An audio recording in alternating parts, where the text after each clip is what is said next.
नमस्कार छात्रों, आप सभी को नमस्कार।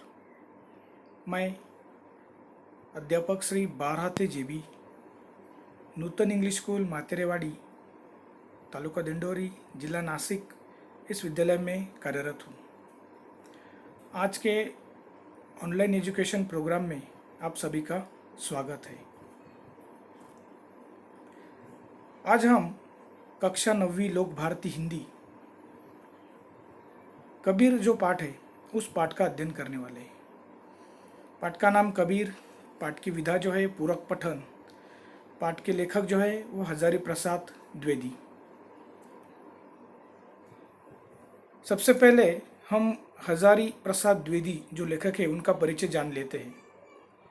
उनका जन्म 19 अगस्त 1907 दुबे का छपरा, बलिया, उत्तर प्रदेश में हुआ था। उनकी मृत्यु 19 मई 1979 उत्तर प्रदेश में हुआ। द्विवेदी जी हिंदी के शीर्षस्थ साहित्यकारों में से एक है। आप उच्च कोटि के निबंधकार, उपन्यासकार, आलोचक, चिंतक एवं शोधकर्ता है। उनकी जो प्रमुख कृतियाँ हैं, अशोक के फूल, कल्पलता ये निबंध है, बाणभट्ट की आत्मकथा, चारु चंद्रलेख, पुनर्रवा उपन्यास, कबीर, हिंदी साहित्य की भूमिका, मेघदूत, एक पुरानी कहानी आदि आलोचना और साहित्य इतिहास। गद्य संबंधी थोड़ी जानकारी हम यहाँ पर लेते हैं कि इस गद्य में आलोचना मतलब किसी विषय वस्तु के लक्ष्य को ध्यान में रखते हुए उसके गुण दोष एवं उपयुक्तता का विवेचन करने वाली विधा आलोचना है। प्रस्तुत पाठ में द्विवेदी जी ने संत कबीर के व्यक्तित्व, उनके उपदेश, उनकी साधना, उनके स्वभाव के भिन्न गुणों को बड़े रोचक ढंग से स्पष्ट किया है। यहाँ पर इस पाठ में हमें कबीर जी के व्यक्तित्व का ही अध्ययन करना है। मतलब कबीर जी को पढ़ा जाए तो बहुत बड़ा अध्ययन होगा, लेकिन इस पाठ में हमें कबीर का जो स्वभाव है, व्यक्तित्व जो है, किस प्रकार विशेष है, यह हमें इस पाठ के माध्यम से पढ़ना है। हिंदी साहित्य के 1000 वर्षों के इतिहास में कबीर जैसा व्यक्तित्व लेकर कोई लेखक उत्पन्न नहीं हुआ। बिल्कुल सही बात है। हिंदी साहित्य के भक्ति काल में कई प्रकार के कवि है, संत है। उनमें से सबसे पहले जो नाम लिया जाता है वो कबीर जी का है और वह अपनी विशेषता के लिए पहचाने जाते हैं। महिमा में यह व्यक्तित्व केवल एक ही प्रतिद्वंदी जानता है, तुलसीदास। परंतु तुलसीदास और कबीर के व्यक्तित्व में बड़ा अंतर था। तो यहाँ पर कबीर जी और तुलसीदास में हम तुलना कर सकते हैं, लेकिन फिर भी तुलसीदास जी जो थे वह साहित्य के आकाश के परम नक्षत्र थे। भक्ति काल की सगुन धारा की राम भक्ति शाखा के वे प्रतिनिधि कवि थे। तुलसीदास एक साथ कवि भी थे, भक्त भी थे तथा समाज सुधारक का भी काम करते थे। और श्री राम जी को समर्पित महाकाव्य श्री रामचरितमानस वाल्मीकि रामायण का अवधि अनुवाद है, जिसमें अन्य भी कई कृतियों से महत्वपूर्ण सामग्री समाहित की गई है। दोनों में काफ़ी प्रकार का बदलाव हमें यहाँ पर दिखाई देता है कि दोनों भक्त थे, परंतु दोनों के स्वभाव, दोनों के संस्कार, दोनों के दृष्टिकोण में एकदम भिन्नता थी। कबीर जी मस्ती, फक्कड़ाना स्वभाव और सब कुछ ही झाड़ फटकार कर चल देने वाले तेज ने कबीर को हिंदी साहित्य का अद्वितीय व्यक्ति बना दिया।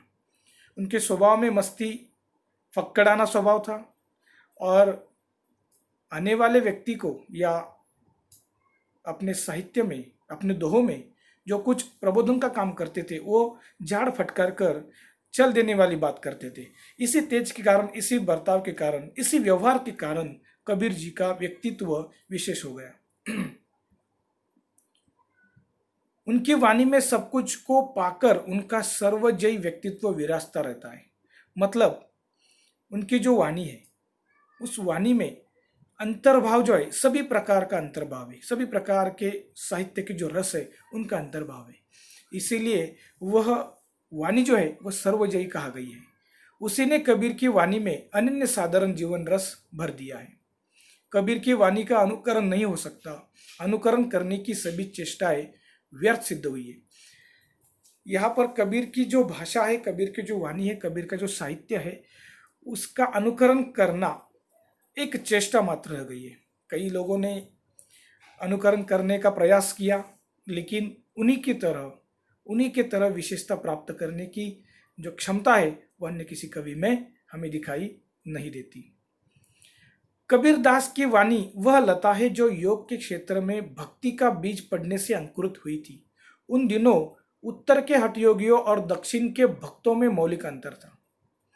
यहाँ पर जो उत्तर के हठयोगी है, हठयोगी का मतलब है वह योग का एक भेद है। योग को मानने वाले कुछ लोग होते हैं और दक्षिण के भागों में जो भक्त है उन दोनों में काफी अंतर हमें यहाँ पर दिखाई देता है। देखिए कि एक टूट जाता था पर झुकता न था और दूसरा झुक जाता था पर टूटता न था। मतलब स्वार्थ के हिसाब से या स्वार्थ के लिए, अपने स्वार्थ के लिए कुछ लोग झुकते थे और कुछ लोग मरना पसंद करते, टूटना पसंद करते, लेकिन अपना स्वाभिमान जो है उस स्वाभिमान को बेचना नहीं चाहते। तो इस प्रकार के अलग अलग भेद के लोग भी हमारे इस संसार में पाए जाते हैं। एक के लिए समाज की ऊंच नीच भावना मजाक और आक्रमण का विषय था, तो दूसरों के लिए मर्यादा और स्फूर्ति का। तो ये बदलाव, ये जो भेद है वो संसार में पाए जाने वाले लोगों में हमें दिखाई देता है। संसार में भटकते हुए जीवों को देखकर करुणा के अश्रु से वे कातर नहीं हो आते थे, बल्कि और भी कठोर होकर उसे फटकार कर बताते थे। बिल्कुल सही बात है। इस संसार में कई प्रकार के जीव हैं जो ऐसे ही भटक रहे हैं, अपने मार्ग पथ से भटक चुके हैं, दुखी है, कष्टी है, उनके ऊपर अत्याचार हुए हैं। ऐसे लोगों को देखकर कबीर जी के मन में करुणा के अश्रु आते नहीं और वो भयभीत भी नहीं होते उन जैसे लोगों को देखकर, बल्कि वह और कठोर होकर उन लोगों को फटकारते हैं। मतलब उनका प्रबोधन उनकी भाषा में करते हैं। वे सर्व जगत के पाप को अपने ऊपर लेने की वांछा से विचलित नहीं हो पड़ते थे, बल्कि और भी कठोर और शुष्क होकर सूरत और वीरत का उपदेश देते थे। बिल्कुल सही बात है। कभी कभी हम कहते हैं कि पत्थर दिल आदमी है, लेकिन सामने वाले व्यक्ति को उसकी समस्या जो है, उसकी जो स्थिति है, उस स्थिति से बाहर लाना है, उसे सही रास्ते पर लाना है, तो उसे शुष्क होकर या कठोर होकर ही प्रबोधन करना पड़ता है। तो यहाँ पर देखिए कबीर जी ने सूरत और वीरत का उपदेश दिया है। सूरत का मतलब है कार्य सिद्धि का मार्ग बताना, कि अपने कार्य को कैसे हम सिद्ध कर सकते, प्राप्त कर सकते या किस तरफ पहुंच सकते हैं।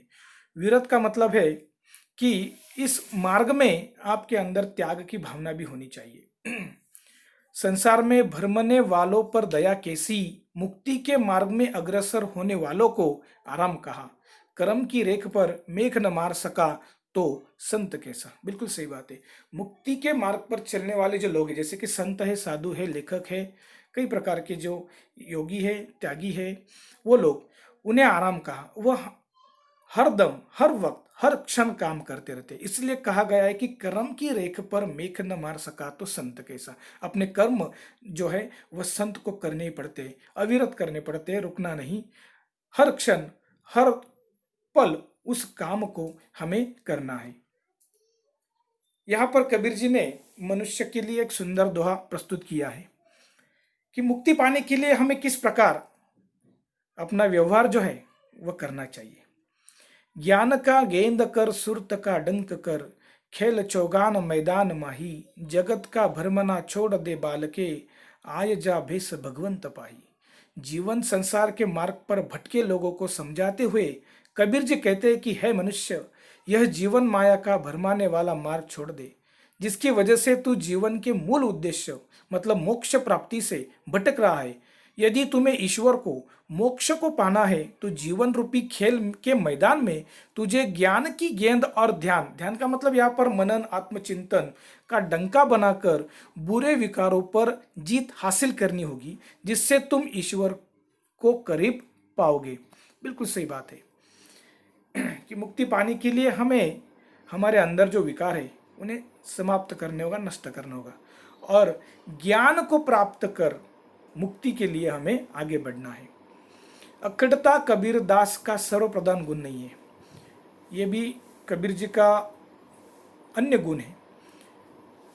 जब वे अवधूत मतलब साधु या संत को, योगी को संबोधन करते हैं तभी उनकी अखंडता पूरे चढ़ाव पर होती है। मतलब ऐसा है कि उनके ही जो लोग हैं, उन लोगों को यदि संबोधन करते हैं तो उस वक्त उनकी अकड़ता पूरे चढ़ाव पर होती है। मतलब अपने ही लोगों को वो अपनी भाषा में अकड़ते हुए उन्हें समझाते हैं, उन्हें संदेश देते हैं। वे योग के विकट रूपों का अवतरण करते हैं, गगन और पवन की पहेली बुझाते रहते हैं, शून्य और सहज का रहस्य पूछते रहते हैं, द्वैत और अद्वैत के सत्व की चर्चा करते रहते हैं। पहेली और रहस्य और द्वैत अद्वैत सत्व हम आगे की दोहों में देखेंगे। देखिए कि अवधु अचरहु सो न्यारा जो तुम पवना, गगन चढ़ा हो गुफा में बासा, गगना पवना दोनों बिनसई, कहा गया जोग तुम्हारा, गगना मध्य ज्योति झलके पानी मध्य तारा, घटिगे नीर विनसिने तारा, निकरी गयो के ही द्वारा। देखिए कबीर जी यहाँ पर बताना चाहते हैं कि साधु सज्जन को उन्होंने सर्वश्रेष्ठ और अनोखा माना है, उसके दूजा कोई नहीं, परंतु यह सच जानते हुए भी अपने आप को सर्वश्रेष्ठ मानने वाले ढोंगी साधुओं को फटकारते हैं। कबीर जी ढोंगी साधुओं को फटकारते हुए कहते हैं कि तुम किसी गुफा में बैठकर हवा और आसमान को वश में करने की ताकत रखने की बात करते हो, परंतु यही हवा और आसमान अपना गुस्सा दिखाते हैं तो उस समय तुम्हारा साधुत्व और योगित्व कहा जाता है। ईश्वर सज्जन साधु ही श्रेष्ठ होते हैं, यह बात जान लेते हैं। आसमान में चमकने वाली बिजली और पानी में उठने वाली तरंगे क्षणिक होती है, वैसा ही जीवन भी क्षणिक है। जिस तरह से आसमान से पानी का गिरना और तारों का टूटना क्षणिक है, वैसा ही जीवन का तारा किस द्वारा से टूट कर गिर जाएगा इसका कोई भरोसा नहीं। इसलिए तुम्हें ईश्वर को पहचान कर सत्य की राह पकड़ना आवश्यक है। यहाँ पर हम इतना ही पढ़ने वाले हैं, लेकिन जो भी पढ़ा है उसके बारे में हम थोड़ी चर्चा करेंगे कि हमें शरीर और मन के अलावा जो ज्ञान है उस ज्ञान को प्राप्त कर हमें मुक्ति की तरफ बढ़ना चाहिए, भगवान के ऊपर भरोसा करना चाहिए।